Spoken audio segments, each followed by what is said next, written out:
this land, this property from the hand of abused political power. मैं इस लफ्ज को 2 बार कहूंगा, from the hand of abused political power, जनाब भानु जी।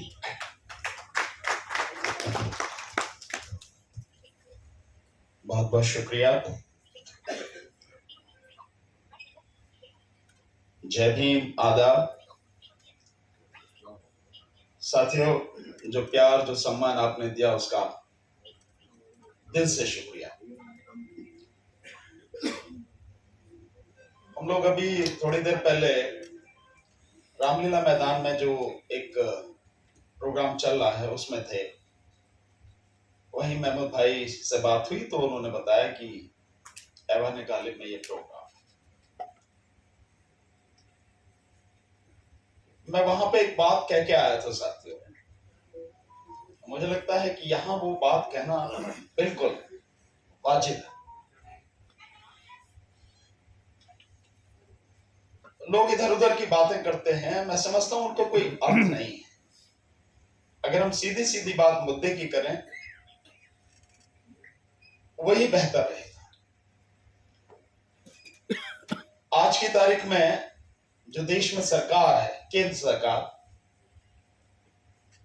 उस सरकार को बचाने के लिए जिम्मेदार कौन है? हमारे समाज के लोग, जो एससी और एसटी के और ओबीसी के जो लोग हैं, जो एमपी वहां बैठे हैं, सिर्फ वो लोग जिम्मेदार हैं। करीब 67 के लगभग एमपी केवल बीजेपी में एससी और एसटी के हैं, 67 के लगभग। अगर वो ही समाज की बात को देखते हुए उसे रिजाइन कर दें, सरकार उसी दिन खत्म हो जाएगी, घुटनों पर आ जाएगी। और एससी एसटी ओबीसी के टोटल अगर देखें तो तकरीबन 250 लोग हैं।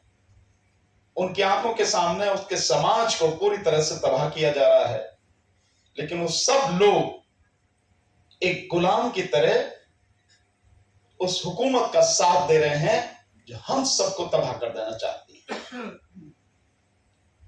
और मैं जो यहां सुन रहा हूं वक्फ बोर्ड के विषय में, स्थिति वही है बिल्कुल। हमारे अपने ही मार रहे हैं, कोई दूसरा नहीं हमें मारने वाला। तो मैंने वहां ये कहा कि जब हम उंगली उठाते हैं किसी दूसरे की तरफ, तो 3 उंगलियां, आप देखिए मेरे हाथ को, 3 उंगलियां मेरे खुद की तरफ उठ रही। तो इसका मतलब यह है कि जो हमारे अंदर जो है, हमारे जो भीतर हैं, हमारे समाज के जो लोग हैं, उनको दुरुस्त करना बहुत जरूरी है। और मैं यहां तक कहूंगा कि रहम की कोई जरूरत नहीं।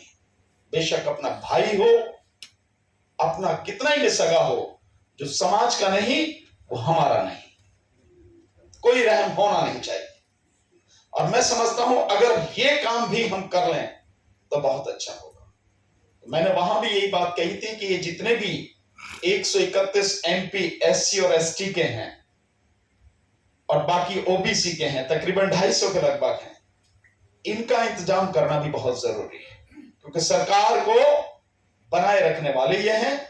जितने भी कानून बने हैं, इंक्लूडिंग जो 10% सवर्णों के लिए आरक्षण हुआ है आर्थिक आधार पर, जो पूरी तरह से गैर संवैधानिक है, उसमें भी वोट देने वाले वही लोग हैं। तो वो बहुत बड़े जिम्मेदार है, गुनहगार है। मैं गद्दार कहूंगा उन्हें, समाज के गद्दार। एक बात और मैं आपसे कहना चाहूंगा। देखिए, हमने महमूद भाई ने, हम सब लोगों ने एक प्रयास शुरू किया कि पूरे देश के स्तर पर, राष्ट्रीय स्तर पर, पहले राष्ट्र के लेवल पे हो, देन स्टेट के लेवल पे हो, फिर कमिश्नरी लेवल पे हो, फिर जिला लेवल पर, तहसील लेवल पर, क्योंकि तहसील तक एडवोकेट होते हैं। हम लोगों को ये जो पूरा हमारा बहुजन समाज है, जिसमें एससी एसटी ओबीसी और माइनॉरिटी आते हैं, इन सब के वकीलों की एक नेशनल ऑर्गेनाइजेशन बनाने की जरूरत है। वो केवल इसलिए नहीं है कि हमें समाज के लिए देना, ये देना हमारी जिम्मेदारी है, लेकिन इसलिए भी है कि हमारी अपनी समस्याएं बहुत हैं। आप बताइए, अगर आपको सुप्रीम कोर्ट में या हाई कोर्ट में जज बनना न हो तो कौन बाहर से आएगा? वकील ही तो बनेगा।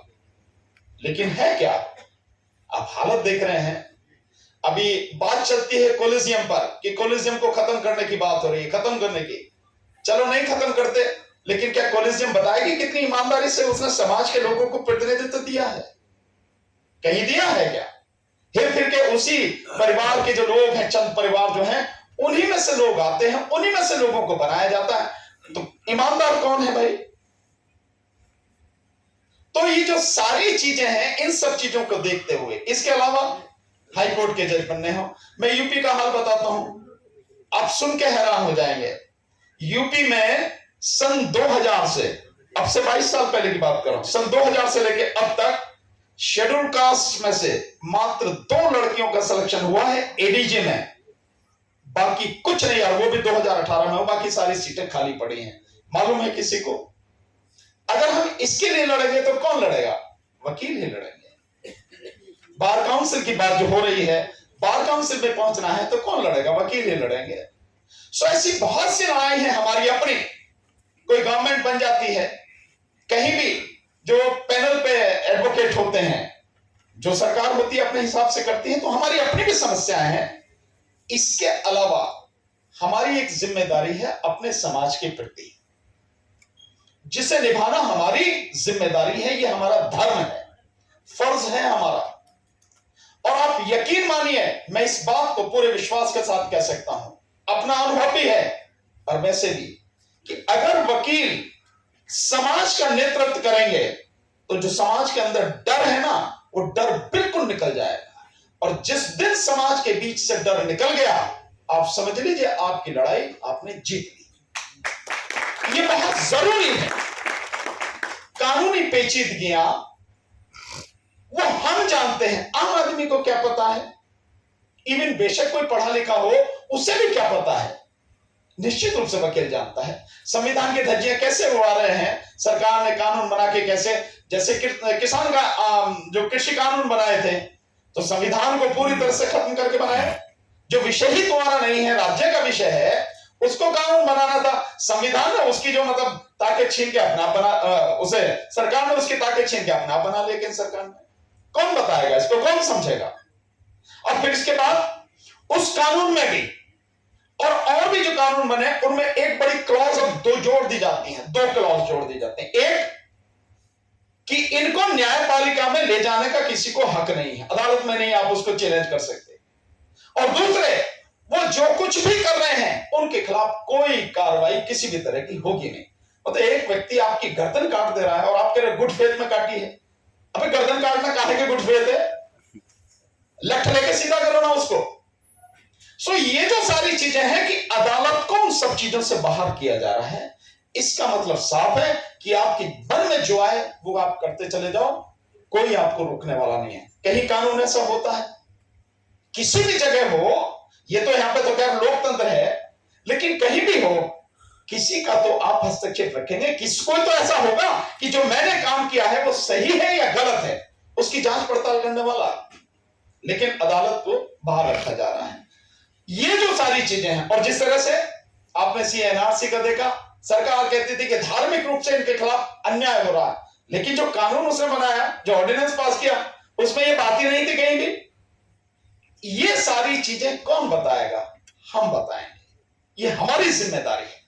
और इसको बहुत ही सरल भाषा में, सरल शब्दों में, जिससे अनपढ़ से अनपढ़, आम से आम व्यक्ति भी समझ जाए, उस तरह से हमको बताना है। ये हमारी जिम्मेदारी है। तो ये काम हमें करना चाहिए और करना पड़ेगा। रही बात, मैं तो आपके साथ हमेशा हूं, 24 घंटे हूं। जब जहां जैसा सदुपयोग आप समाज के हित के लिए मेरा करना चाहें, मैं हमेशा अवेलेबल हूं। रही बात, अभी महमूद भाई कह रहे थे कि आपको जो है लीगल और उसमें रखा जाएगा कैंपेन में, मुझे मंजूर है, मुझे कोई दिक्कत नहीं है। मकसद सिर्फ इतना है कि जब हम लड़ाई लड़ेंगे तो साथियों, गलत कोई भी हो, गद्दार कोई भी हो, बख्शेंगे नहीं किसी को।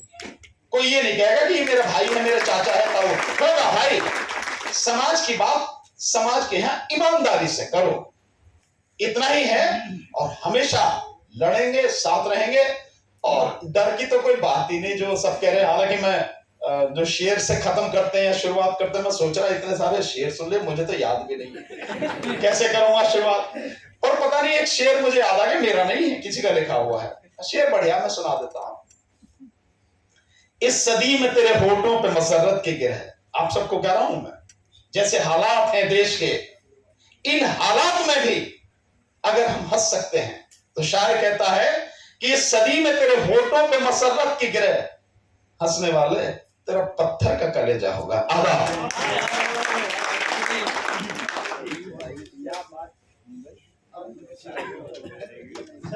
कन्वीनर साहब को 2 मिनट बहुत मुख्तसर टाइम दिया जाता है क्योंकि खाना का वक्त हो गया, हम लोग बहुत देर से बैठे हुए हैं। तो कन्वीनर साहब इसको कंक्लूड कर दें प्लीज 2 मिनट में। बहुत बहुत शुक्रिया। बस 2 नहीं 3 मिनट में खत्म करूंगा इंशाल्लाह। ज्यादती है 5 मिनट मिलने चाहिए। ज्यादती तो हो ही रही है हमारे साथ हर तरफ से। तो मैं यही कहना चाहूंगा कि एक तो वकीलों को लीड लेनी पड़ेगी, एक हमने अभी एक कोऑर्डिनेशन कमेटी बनी है जो मौलाना कल्बे जमात की क़यादत में बनी है। उसकी एक बड़ी मीटिंग हुई थी अभी करबला जोरबाग में पिछले हफ्ते। तो वो भी पब्लिक कैंपेन लीड करने में और दूसरी तरीके से सपोर्ट करने में हमारी इस कमेटी के साथ रहेगी शाना बशाना। मैं उसके लिए भी, और बहादुर अब्बास नकवी उसके कन्वीनर हैं, तो इसलिए मैंने उनसे कहा भी था, लेकिन कंपेयर साहब ने माइक छीन लिया उनसे कि वो कमेटी भी हम लोगों के साथ मिलकर काम करेगी। तो अब ये जो कोऑर्डिनेशन 3 कमेटीज बनी है, इसकी बहुत जल्दी मीटिंग्स बुलाई जाएंगी इसी अगले हफ्ते में। तो जिन जिन लोगों ने नाम लिखा है अपना, तो वो जद्दोजहद के लिए और टाइम देने के लिए मेहरबानी करके तैयार रहें। जल्दी इन तीनों कमेटीज की अलग अलग मीटिंग्स बुलाई जाएंगी इस आने वाले हफ्ते में ही। और लोगों को जिनको जोड़ना है, मैंने बहुत सारे रिटायर्ड जजेस साहब से भी बात की है और सीनियर एडवोकेट से भी बात की है। आज शायद वो लोग आ नहीं पाए काफी लोग, क्योंकि एक लंबा हॉलिडे हमारी खुशकिस्मती है लीगल प्रोफेशन की कि बड़े लंबे लंबे हमें छुट्टियां मिलती हैं, तो बहुत सारे लोग बाहर चले गए हैं। लेकिन उन सब कमेटीज में उन लोगों की शिरकत रहेगी, सीनियर लोगों की भी। यहाँ पर जो शादाब साहब आए और दूसरे लोग जो कैंपेन कमेटी को, और भानु जी जैसे लोग जो सब जुड़ रहे हैं हमारे साथ, तो हमारी ताकत भी यही रहेगी। और ये एक सिर्फ तंजीम बनाने की कवायद थी, यानी कि एक्सरसाइज थी, इसीलिए हमने कोई चीज लीगल या दूसरी चीज डिस्कस नहीं की है। तो ये तंजीम बनाने का काम था सिर्फ।